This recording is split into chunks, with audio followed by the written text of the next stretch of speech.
नाम जप और भगवान की भक्ति करने से हमारे फेस पर एक अलग ही प्राकृतिक चमक आ जाती है। अब आप बोलोगे कि नाम जप से कैसे चमक आती है? जब हम नाम जप थोड़े ज़्यादा टाइम के लिए करते हैं तो उससे हमारी एनर्जी एक अलग ही लेवल की हो जाती है, उससे हमें चमक मिलती है। हम देखते हैं बहुत से लोग नाम जप करते हैं, पूजा पाठ करते हैं, तो उनके फेस पर एक अलग ही ग्लो होता है। जैसा कि मैंने खुद भी बहुत बार अपने फेस पर फील किया है कि मैं जब भी मतलब नाम जाप करती हूँ या फिर पूजा पाठ मैं रेगुलर करती हूँ, लेकिन हर टाइम बहुत सी बार टेंशनें भी होती है, टेंशन पे चेहरा ऐसे फीका फीका दिखेगा। लेकिन जब हम पूजा पाठ करके निकलते हैं ना, तो देखना आपके चेहरे पे एक अलग ही चमक होगी, आपकी चेहरे पे एक अलग ही स्माइल दिखेगी, आपको खुद फील करोगे कि हाँ कुछ तो है इसमें।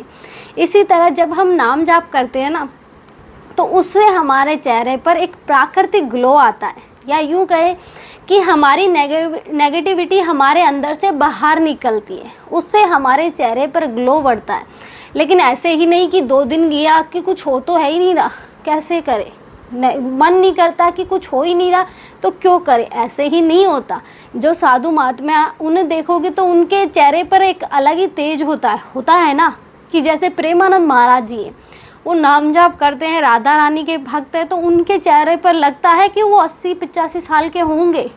उनका चेहरा एक अलग ही ग्लो देता है, कि ऐसे देता है कि वो मतलब लग ही नहीं रही, क्योंकि हमारे जो बड़े बुजुर्ग हैं वो बूढ़े हो जाते हैं तो उनकी खालें ऐसे लटकने लग जाती हैं। हम खुद देखते हैं कि वो खाटों के ऐसे चिपक जाते हैं, यूँ कहें कि इस उम्र में तो बस की नहीं होती, और इतनी बीमारी होने के बाद तो बिल्कुल बस की नहीं होती।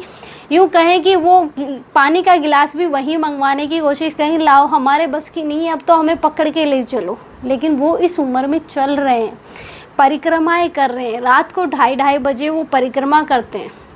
ये उनके भक्ति का ही प्रताप है कि वो इतना कुछ कर पाते हैं। वो खुद बोलते हैं कि वो पूरा दिन खाना नहीं खाते।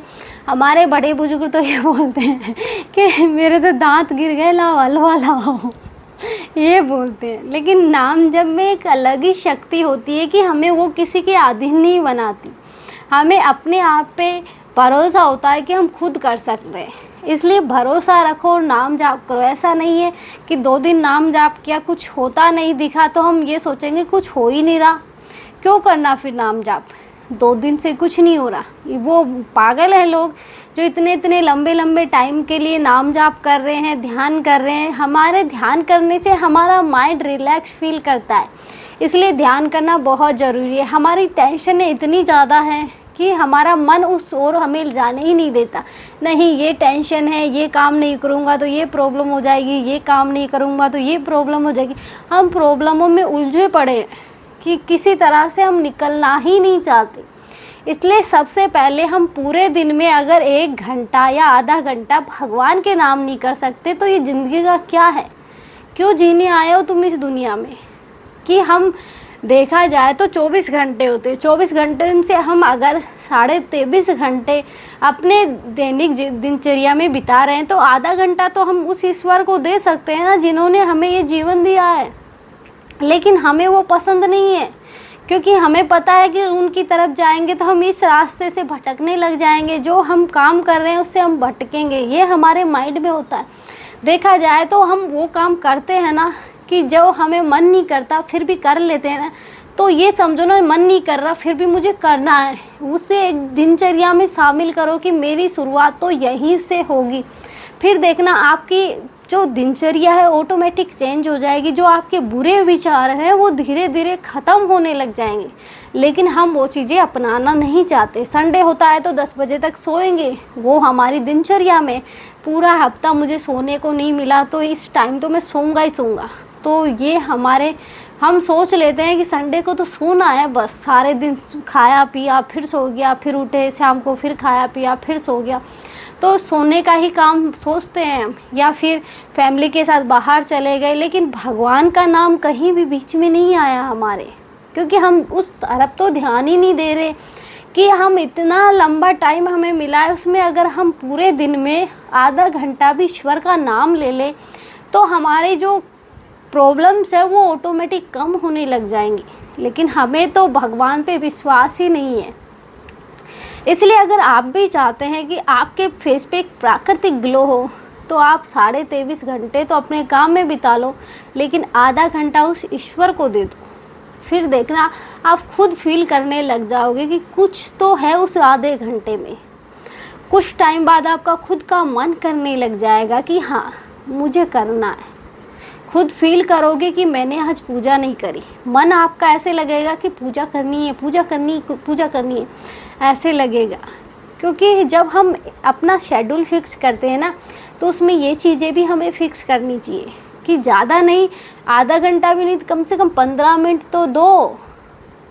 कि जिस ईश्वर ने ये ब्रह्मांड बनाया है, हम उसको टाइम नहीं दे रहे, उसके लिए हमारे पास वक्त नहीं है कि हम भक्ति करना तो दूर की बात है, हम उसकी मतलब फ़ोटो तक हाथ जोड़ना नहीं सीखते। आजकल हम हमारे बच्चों को क्या सिखाते? पैदा होता है चल बेटा कार्टून देख ले, यही सिखाते हैं। कभी बोलते हैं चल बेटा मंदिर चल? नहीं, क्योंकि हम सोचते हैं हम रईस हैं, हमारे बच्चे मंदिर क्यों जाएंगे। ये सोच बदलो, ये सोचो कि हम हमारे बच्चों को अच्छे संस्कार देने की कोशिश करें। जो आजकल बच्चे पैदा होते ही पहले गेम खेलना सीख जाते हैं, पैदा होते ही वो भगवान का नाम लेना क्यों नहीं सीखते?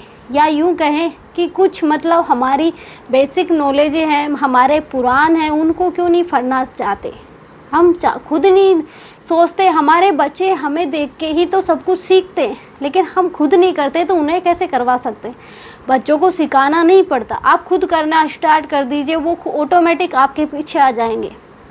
जैसे कि हम नॉर्मली, मैं हमारी बात कर रही हूँ कि जैसे कि हम पूजा पाठ करते हैं तो भगवान के सामने हाथ जोड़ते हैं, तो हमारी बेटी है वो हमें देख के सेम हाथ जोड़ती है। यूँ कहें कि जब हम मंदिर जाते हैं तो जो मेरे हस्बैंड होते हैं वो आदमी लेट के ढोक देते हैं, तो वो भी मतलब ऐसे मतलब जैसे परिक्रमा करके निकले तो लेट के ढोक दिया, तो वो पहले ही जाके सो जाएगी वहाँ कि ऐसे देना है, कि सब लोग उसी की तरफ देखें उसी की तरफ देखें और हंसने लग जाते हैं कितने से बच्चा क्या कर रहा है ये, कि वो मतलब खुद ही जाके वहाँ लेट जाती है, मतलब ऐसे ऐसे हरकत करती है कि इतना छोटा बच्चा ये सब कर रहा है तो हम हमारे बच्चों को क्यों नहीं सिखा सकते।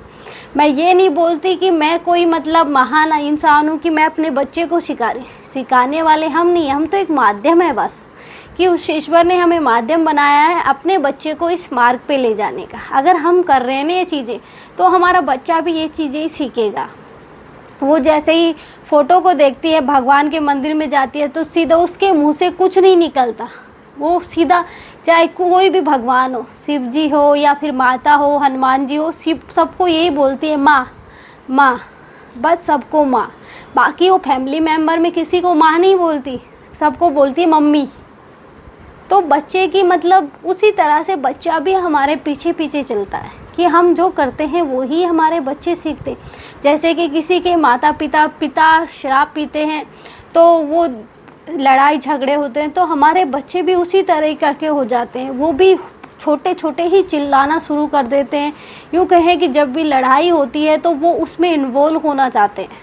इसलिए मतलब हम क्या सिखा रहे, इसे जो करो अच्छा करो ताकि हमारे बच्चे भी कुछ अच्छा सीखें। लेकिन हम तो सबसे पहले मोबाइल देंगे उसे, हमारा बच्चा है मोबाइल तो लेगा ही लेगा, सही बात है ना। इसलिए जितना हो सके बच्चे को बचा। हालांकि मैं ये नहीं कह रही कि मैंने अपने बच्चे को नहीं बचा सकते हम, क्योंकि जो काम हम करते हैं उसमें मोबाइल का आजकल नॉर्मली दिनचर्या में मोबाइल ही शामिल है, तो हम जितना हो सके फिर भी कोशिश करते हैं मोबाइल से दूर रहने की। अगर हम दूर बैठे हैं तो वो भी दूर बैठेगा, अगर हम ही उसमें घुसे तो उसे भी मोबाइल ही चाहिए। आज के लिए इतना ही। जय श्री राम। मिलते हैं नेक्स्ट वीडियो में नए टॉपिक के साथ।